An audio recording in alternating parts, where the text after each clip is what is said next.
Fixing bodies is easy, and if you think it takes years to learn how to fix bodies, it is because you have been taught wrong. If you're having to force your body to do anything because you think it needs that in order to be healthy, you've missed the point of the word autopilot. As long as your structure is intact, your body just works all by itself, like it did when you were young and had a stable body structure. Many years ago, I realized that the best way to fix your body, and mine too, was through structural correction. I encountered the most cutting-edge techniques at the time, with research that was far ahead of anything else. I joined these techniques on a mission to fix my body and to help everyone around me. I studied these techniques for many years, figuring out which one was the best. Then, I strived to be as good as my teachers. I traveled the world, meeting everyone involved to share insights. I made it a point to reach the top level of proficiency in these techniques. This was not an easy task, as these techniques were developed by great research and development minds who were not the easiest people to learn from. Once I reached the highest level one could, I found that structural healthcare was still not at its full potential. I could see that there was still something holding it back. As amazing as it was, it still had some major issues, even though it worked so well already. By sheer luck, I noticed some effortless anomalies that occurred from time to time while fixing bodies or receiving treatment from the masters. This anomaly was something no one had put into words or refined to its core principles. This was how hydrostructural correction was discovered. I took the top research and made it even better. So much better that it became a completely new science.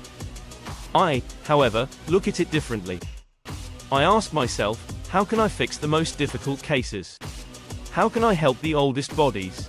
How can I extend people's lives? I knew that structural health was the key. Without it, you can only mask the problems. But it should work so well that no one can ignore that fact. Unfortunately, structural health is being overlooked because it hasn't shown excellent results across the board. I can see the potential of structural health. I see the potential of structural correction if you can just get it right. Your life depends on it.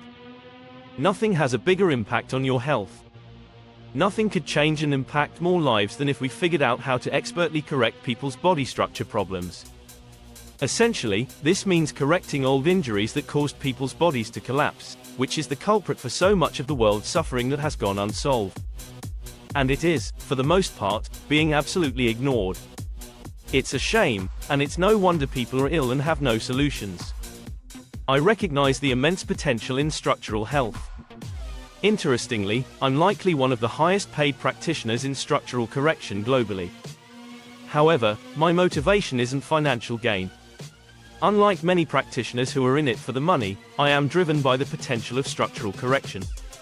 If money were my only concern, I could pursue other ventures. I am dedicated to finding solutions for structural correction as if my life depended on it, because it does. Your life depends on it too. If we can master this, we could transform countless lives. Correcting old injuries that cause bodily collapse is crucial, as these issues are the root of much of the world's unresolved suffering. Unfortunately, this field is largely ignored, which is why so many people remain ill without solutions. Currently, modern medicine's best offerings for health would probably be stem cells, or if you look at chemical solutions, probably steroids are the best thing they can offer you, and we all know their negative side effects. Our bodies operate on autopilot, signaling when to eat, rest, sleep, wake, and be active. Hydrostructural therapy stands out significantly compared to other techniques because basically you can get the body to start fixing itself quickly if only you stop collapsing people. I genuinely feel sorry for those still using outdated methods. Unfortunately, many practitioners end up harming themselves and others, both physically and maybe in a deeper way too, which leads to a cycle of negativity and validation of incorrect practices. Competing with hydrostructural therapy will be incredibly challenging for any other body therapy. We've advanced the effectiveness to such a high degree there is little oxygen left for anyone to say otherwise. Who else can top what we do? It's just so far ahead of anything else.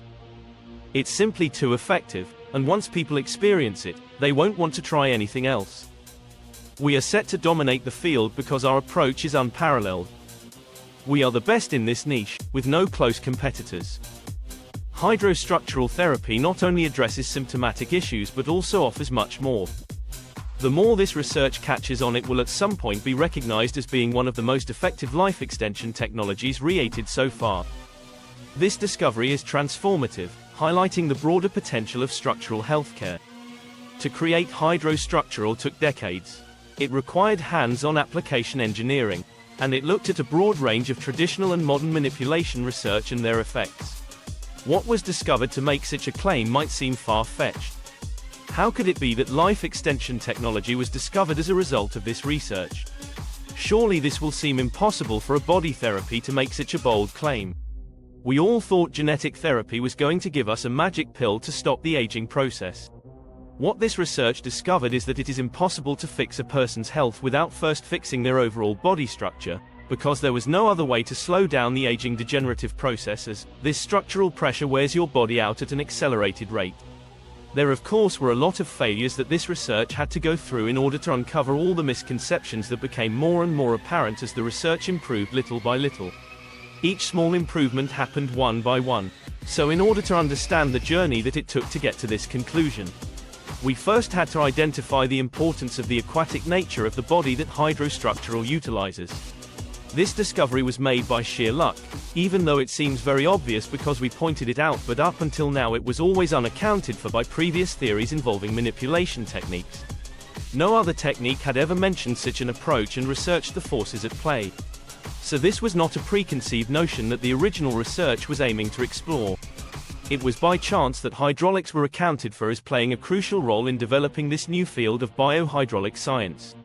Up until now, no one had yet demonstrated that body manipulation was capable of so much more, as long as you use the hydraulic tissues in the body to make corrections, so as to not cause a new collapse when applying a corrective pressure.